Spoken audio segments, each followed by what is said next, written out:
welcome to another episode from the Packet Educational Video Series. Today we are going to talk about page 3-10, which is also called the 15 roll patterns. One aspect of this page is to be able to place a diddle anywhere in the 16th note skeleton without losing the rhythmic integrity of the diddle, also while maintaining the height of the skeleton. All right, first thing we want to do is talk about measure 1, or basically every odd measure on the page, which is a measure of straight 16th notes. We call this measure the skeleton or the check pattern. I call it the skeleton because that's just what I use when I teach, but check pattern also works great. When playing the skeleton measure, we want to make sure we use the same motion that we're going to use during the rolls, instead of just a relaxed alternating legato single stroke looking motion. So that second motion, the singles motion, is a very floppy wrist that incorporates a lot of rebound. The skeleton motion actually has a lot more arm, and instead of using the rebound for the skeleton, I'm using more of a muscle approach. So instead of the floppy wrist, I use more arm. That way, when I add the diddles, the motion doesn't change. So for example, I'm going to play skeleton followed by roll using floppy wrist.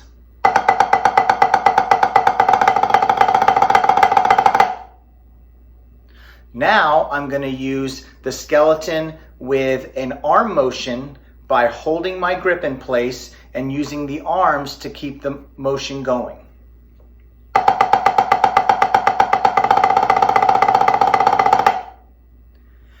That time when I added the diddles, the motion didn't change. Another thing that I need to make sure that I'm checking or maintaining the entire time is the rhythmic integrity of each diddle. So, to make the rhythm correct, it needs to be double the speed of the skeleton. And to work on that, the first thing I'm going to do is I'm going to sing the rhythm. So, for the skeleton, I'm going to say dut, and for a diddle, I'm going to say digga. So for the first measure with pattern 1, it would sound like this.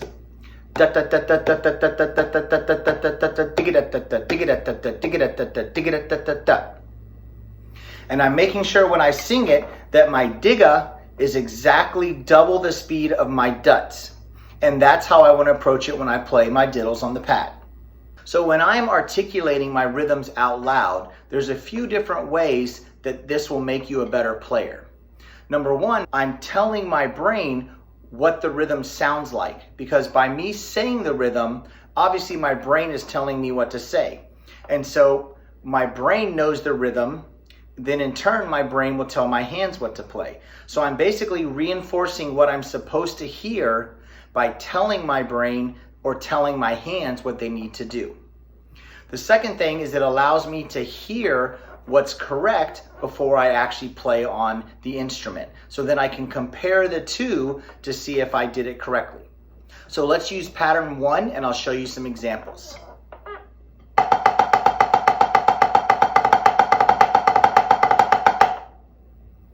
So that time, instead of digga-da-da-da-digga-da-da-da-da, I did digga-da-da-da-digga-da-da-da-da.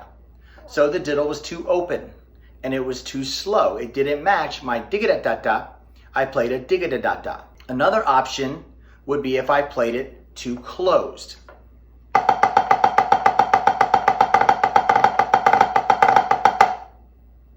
So now you're hearing a dura-da-da, dura-da-da.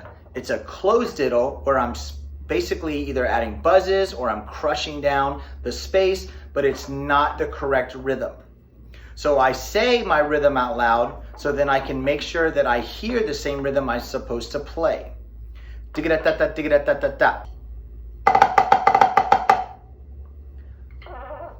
Plus, by saying these rhythms quickly, it's just another skill you develop by being able to sing your parts really fast. And the more you can sing your parts well, the more you're going to play your parts well, because you can hear the rhythm not only with your ears, but also inside your head. Very important.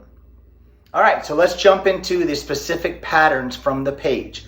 Pattern number 1, has a single diddle on the downbeats. So we call that the downbeat diddle.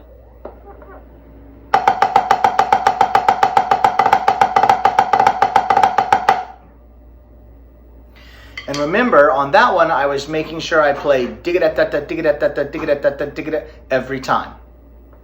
Pattern 2 is on the second 16th note in the skeleton or in the check pattern. So we call this the tap drag diddle. Da digga-da-da-da, digga-da-da-da, digga-da-da-da, digga-da-da-da.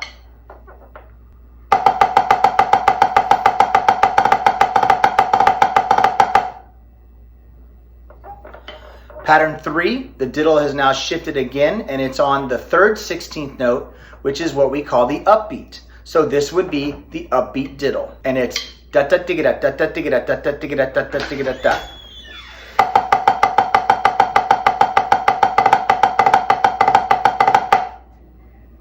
Next, we're going to shift the diddle over one more 16th note to the last of the 4 16th notes, and we call this the grid diddle. So da da da digga da da da digga da.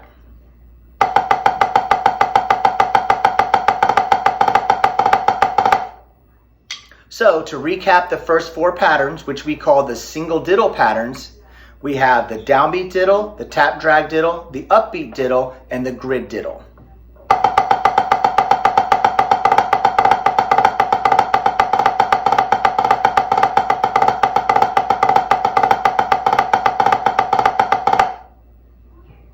And the whole time I'm trying to make sure that the rhythmic integrity matches what I sing. All right, moving on to 5 and 6. These are what I call the galop patterns. 5 is a downbeat galop, and 6 is the tap drag galop. And of course, we call it the galop because of the horse sound that it makes when you're playing the pattern. So for 5, the downbeat galop, we have digga digga digga digga digga digga digga digga da. For 6, we have the tap drag galop. Da digga da digga da digga da digga da.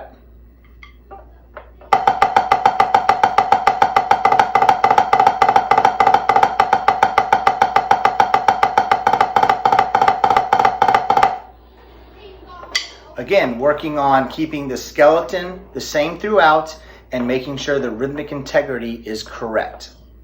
All right, looking at 7, 8, 9, and 10. These are my 5-stroke roll patterns. So for 7, the 5-stroke roll starts on the downbeat. So this is my downbeat 5. Digga digga da da digga digga da da da.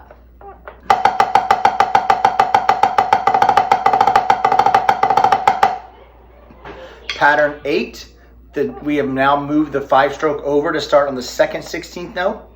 This is my tap 5. Da digga digga da da digga digga da da.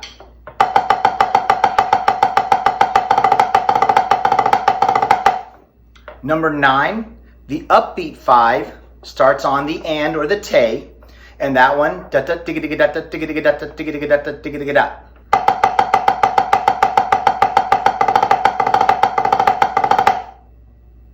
And then my last 5-stroke is the grid 5, and that is on the downbeat plus the last 16th note, and it kind of carries over the beat. Digga da da digga digga da da digga digga da da digga digga da da digga da.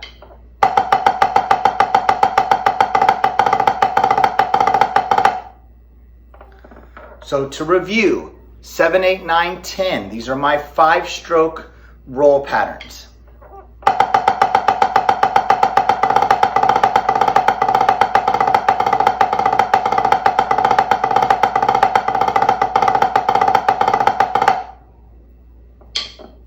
Okay, moving on, 11, 12, 13, 14. These are my 7-stroke roll patterns because we're now adding a third diddle to every pattern. So in 11, we have the downbeat 7. Digga digga digga da digga digga digga da da.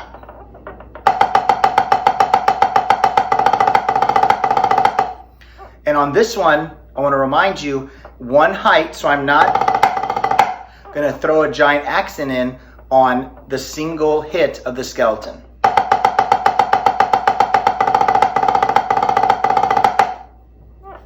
Number 12 is what we would call the grid 7 because the 7's actually starting on the 4th 16th note of the pattern.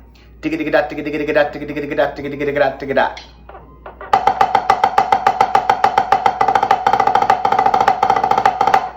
All right, when we look at number 13, this is my upbeat 7 because the 7 begins on the and or the te. Digga digga digga digga digga digga digga digga digga digga digga digga da.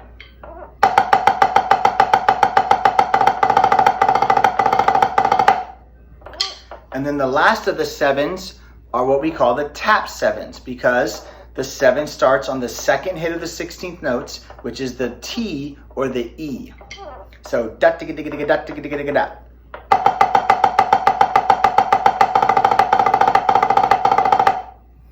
And it's easy on those again to want to throw the accent in when you have a single hit of the skeleton. Keep it all one height. My last pattern, number 15, is just the long roll. In other words, I'm putting a diddle on every single note of the skeleton, which fills up the measure with all diddles.